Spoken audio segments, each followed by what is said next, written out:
Assalamualaikum warahmatullahi wabarakatuh. Apa kabar kalian? Semoga kalian baik-baik saja dan tetap diberikan kesehatan oleh Allah Subhanahu wa Ta'ala. Bantu channel kami dengan cara subscribe dan tekan tombol lonceng kalian. Terima kasih. Semoga kisah ini bermanfaat.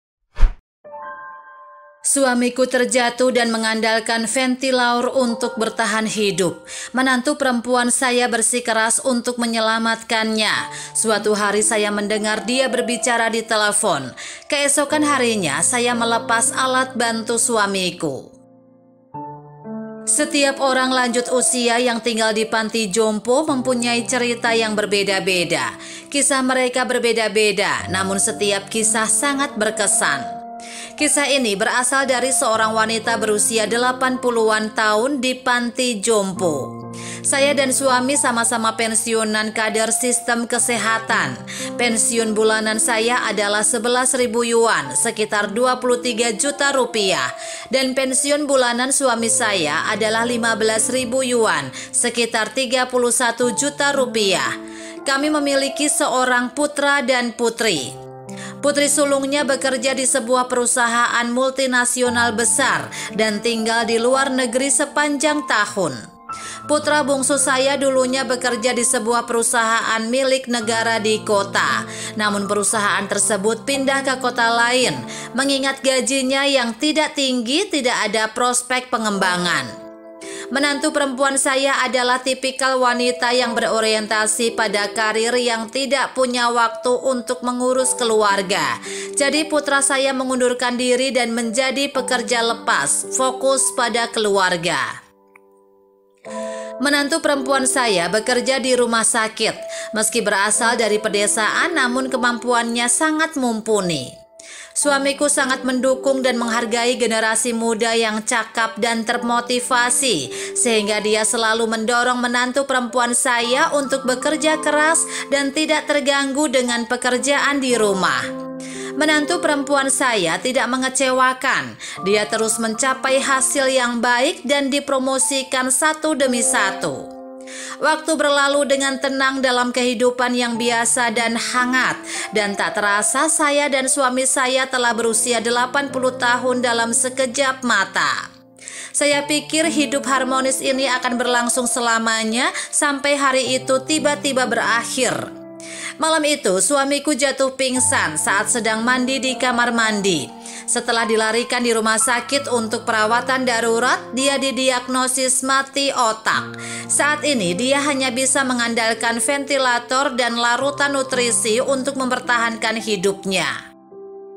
Saya telah bekerja di rumah sakit selama bertahun-tahun dan tentu tahu bahwa kematian otak setara dengan hukuman mati.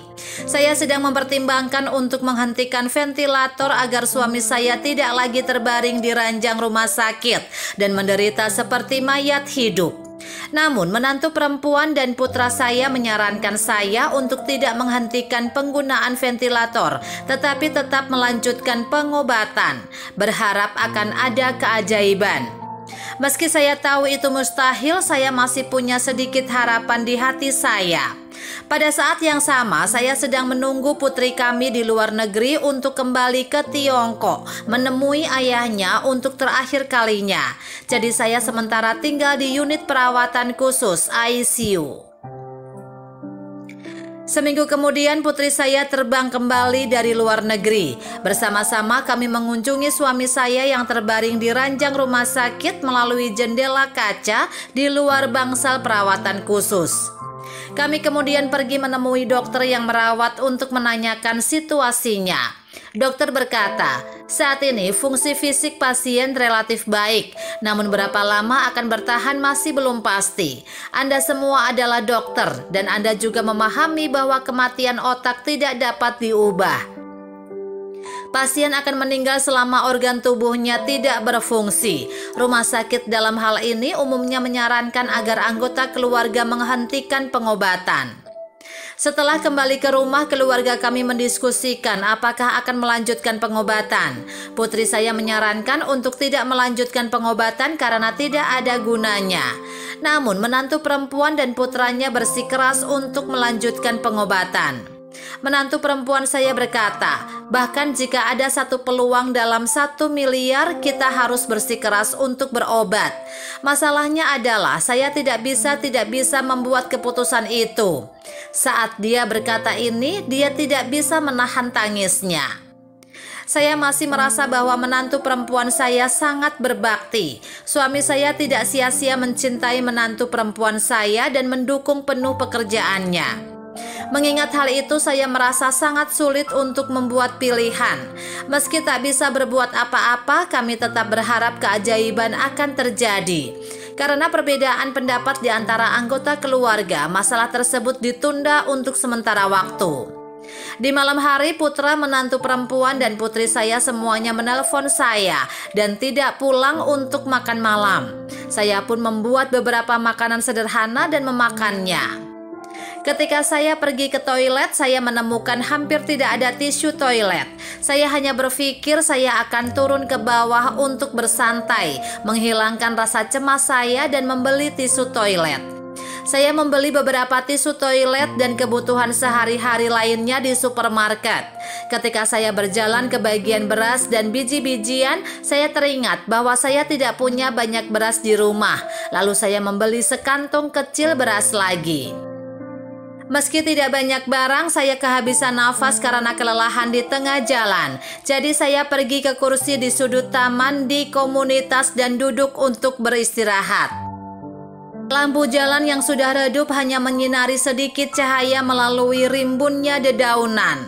Setelah beristirahat sejenak, ketika hendak bangun, saya mendengar suara menantu perempuan saya datang dari seberang sana. Kedengarannya seperti sedang berbicara dengan seseorang di telepon. Setelah ngobrol sebentar, topiknya beralih ke suamiku. Saat ini saya mendengar menantu perempuan saya berkata, pria itu dan wanita tua itu adalah pensiunan kader sistem medis. Rawat inap pada dasarnya tidak memerlukan biaya sendiri. Bagaimana orang yang mati otaknya bisa bangun? Itu tidak bisa dirubah. Wanita tua itu ingin menghentikan pengobatannya, tetapi saya tidak setuju. Lagi pula, uang pensiun pria tua itu sangat tinggi. 1 hari lagi berbaring akan memberi aku uang 1 hari lagi. Alangkah baiknya jika aku bisa mempertahankannya selama 1,5 tahun. Aku akan menagih uang muka untuk membeli rumah. Kalian dapat pindah ke kota untuk tinggal di sana dan akan lebih mudah bagi saya untuk merawat kalian. Oke, jangan bicara lagi. Aku hampir selesai. Ibu, ayah, dan kamu harus menjaga dirimu sendiri. Saya duduk di bawah bayang-bayang pohon dan memandangi punggung menantu perempuan saya. Hati saya terasa seperti ditusuk dengan pisau. Ternyata selama ini saya dan suami saya sebenarnya adalah manusia perkakas, mesin bagi mereka untuk menghasilkan uang. Bahkan setelah suami saya mati otak, dia tetap tidak melepaskannya. Sesampainya di rumah, saya mengunci diri di kamar. Setelah memikirkannya sepanjang malam, saya selesai mencuci dengan tenang keesokan paginya, datang ke rumah sakit sendirian tanpa sarapan, dan tetap berada di luar bangsal sepanjang pagi.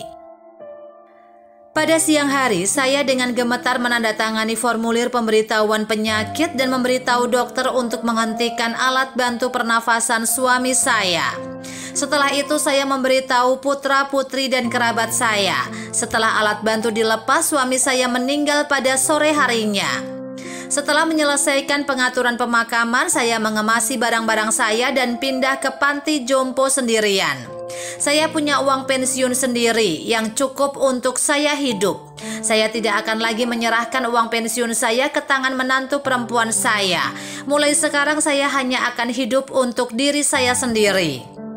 Kisah wanita tersebut sangat menyentuh. Untuk mendapatkan lebih banyak uang pensiun, putra dan menantunya mengambil keputusan yang menjijikkan dan hina. Uang bukanlah segalanya, tidak bisa membeli kasih sayang keluarga, juga tidak bisa membeli kehangatan hati antar kerabat. Begitu hatimu hancur dan ada celah di hatimu, tidak ada cara untuk memperbaikinya. Jangan biarkan uang mengendalikan hidup kita. Kita mengejar kekayaan untuk membuat hidup kita lebih baik dan bahagia. Cinta keluarga tidak bisa dibeli, itu yang paling berharga. Teman-teman, tolong jangan letakkan kereta di depan kudanya.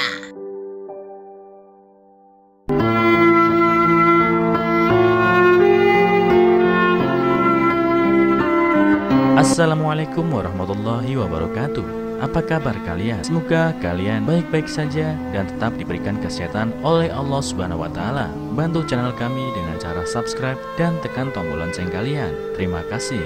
Semoga kisah ini bermanfaat.